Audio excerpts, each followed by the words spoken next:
कर्मकांड करने वाले पंडित जी अपने चेले के साथ पास के गांव में शादी समारोह में आए हुए थे। शादी के फेरे डलवाकर लगभग रात के 12 बजे छुट्टी कर देते हैं और यह सोचते हैं कल हमें दूसरी जगह जाना है, इसलिए हम थोड़ा अपनी नींद पूरी कर लेते हैं। यह सोचकर रात के लगभग 12 सवा 12 बजे पंडित जी और पंडित जी का एक चेला दोनों अपने घर की तरफ चल देते हैं। पंडित जी को और पंडित जी के चेले को कानों कान खबर नहीं थी कि उन्हें और भी एक शादी में जाना है, किसी की शादी करवानी है, किसी के फेरे और भी डलवाने हैं। उन्हें कोई पता नहीं था और वह शादी थी गांव के शमशान में।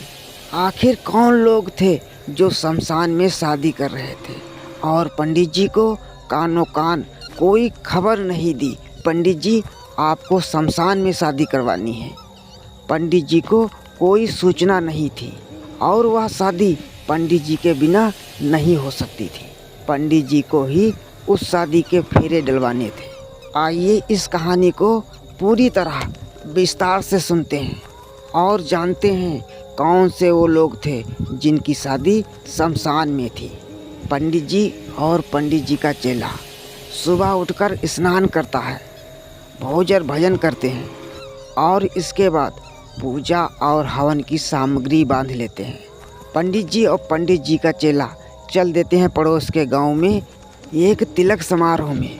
और यह कहानी बहुत पुरानी है। उस समय में तिलक समारोह लगभग दिन में हुआ करता था। शादी के अलावा जितने भी कार्यक्रम थे लगभग दिन में ही होते थे, क्योंकि लोग दूर दराज से आते थे और उन्हें रात में रुकना थोड़ा दिक्कत होता था, इसलिए ज़्यादातर लोग तिलक वगैरह दिन में ही निपटा लेते थे। पंडित जी वहाँ पर पहुँच जाते हैं, वहाँ पर तिलक समारोह होता है। इसके बाद दूसरी जगह चले जाते हैं, दूसरी जगह से तीसरी जगह चले जाते हैं। इस तरह से कई जगहों पर गए। धीरे धीरे शाम हो गई।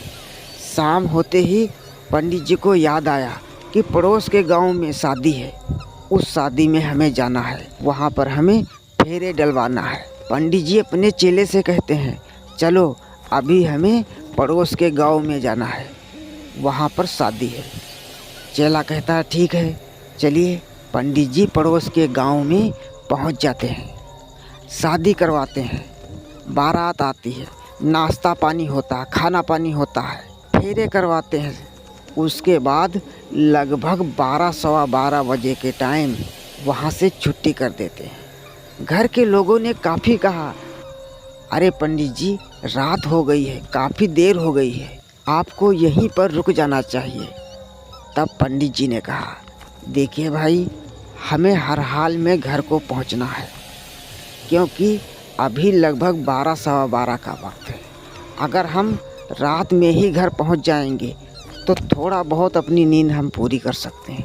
इसके बाद सुबह हमें कई जगह और भी जाना है, इसलिए हम रुक नहीं सकते, चले जाएंगे। यह कहानी बहुत पुरानी है। उस समय साइकिल, बैलगाड़ी ये सब बहुत कम होते थे और जिनके पास होते थे वो बहुत अमीर, बहुत बड़े आदमी माने जाते थे।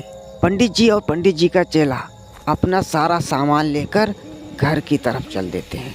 दोनों लोग आपस में बातें कर रहे थे, क्योंकि उन्हें डर नहीं लग रहा था। रात थी फिर भी डरते नहीं थे, क्योंकि उनका रोज़ का काम था, डेली का काम था, रात बिरात इधर से उधर जाना आना, तो उन्हें डर नहीं लगता था। वो धीरे धीरे आपस में बातें करते करते आ रहे थे। वो अपने गांव के आसपास आ गए थे, लेकिन डाँड़ के उस पार थे जो गांव का डाँड़ था। हम किसी अगली वीडियो में गांव का डाँड़ क्या होता है इसके बारे में बात करेंगे। पंडित जी और पंडित जी का चेला गांव का जो डाँड़ था, डाँड़ के उस पार था, लेकिन गांव के आसपास थे और उसी रास्ते पर पड़ता था शमशान। दूसरा कोई ऐसा रास्ता नहीं था जिससे पंडित जी और पंडित जी का चेला गांव को आ सके। कोई रास्ता काटने का कोई जुगाड़ नहीं था। पंडित जी को अगर गांव आना था तो उसी ही रास्ते पर आएंगे, खेतों से या इधर उधर नहीं आ सकते थे, क्योंकि उस समय खेतों में फसल लगी हुई थी और रात के टाइम किसी के खेत से निकलना अच्छा नहीं होता है। पंडित जी को हर हाल में वहीं से आना था। धीरे धीरे पंडित जी वहाँ पर पहुँच जाते हैं। पंडित जी और पंडित जी का चेला इधर उधर की बातें कर रहे थे, लेकिन अचानक पंडित जी की नज़र शमशान की ओर जाती है। पंडित जी के होश उड़ गए, क्योंकि जो दृश्य पंडित जी ने देखा वो दृश्य अगर कोई अन्य इंसान देखता तो उसका हाल कैसा होता मैं कल्पना नहीं कर सकता। पंडित जी ने देखा शमशान में काफ़ी भीड़ लगी हुई थी। लोग अजीब अजीब आवाज़ें बोल रहे थे, लेकिन पंडित जी को साफ साफ सुनाई नहीं दे रहा था। हाँ, ऐसा लग रहा था कि कुछ आवाज़ उधर से आ रही है। रंग बिरंगे और चमकीले लोगों ने कपड़े पहन रखे थे। उस भीड़ में पुरुष भी थे और महिलाएं भी थी। पंडित जी ने देखा और सोचने लगे, आखिर इतनी रात को इस शमशान में कौन लोग हो सकते हैं। और एक बात, लकड़ियाँ जल रही थी और कई जगहों पर लालटेन जल रहा था। कई तरह के उजाले की व्यवस्था थी, लकड़ियाँ भी जल रही थी, लेकिन लोगों के चेहरे साफ साफ दिखाई नहीं दे रहे थे, क्योंकि कोई जनरेटर या कोई बिजली बत्ती तो थी नहीं। हल्का उजाला था, वही पुराने ज़माने जैसा। पंडित जी ने देखा और फिर सोचने लगे। पंडित जी ने सोचा, हमें यहाँ से चले जाना चाहिए, क्योंकि ये हमारे लिए अच्छा नहीं है। वो कौन लोग हैं, हमसे क्या मतलब। हम अपने घर को जा रहे हैं तो हमें अपने घर को जाना चाहिए, उनके चक्कर में नहीं पड़ना चाहिए। फिर अपने चेले से कहते हैं कि उधर मत देखना और मैं भी नहीं देखूंगा, तुम सिर्फ सामने अपने रास्ते पर देखो और जल्दी जल्दी घर की तरफ चलो। पंडित जी वहाँ से लंबे कदमों से घर की तरफ चल देते हैं, लेकिन जो होना था वो कैसे कोई रोक सकता है। अचानक पीछे से भारी आवाज़ आई, अरे पंडित जी, कहाँ भाग रहे हो?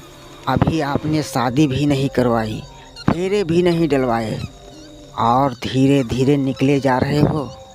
पंडित जी ने जैसे ही मुड़कर देखा तो पंडित जी के शरीर से पसीना छूट गया, क्योंकि वो इंसान नहीं थे, वो भूत थे, प्रेत थे, मृत आत्माएं थी। चारों तरफ भूत प्रेतों ने पंडित जी को घेर लिया।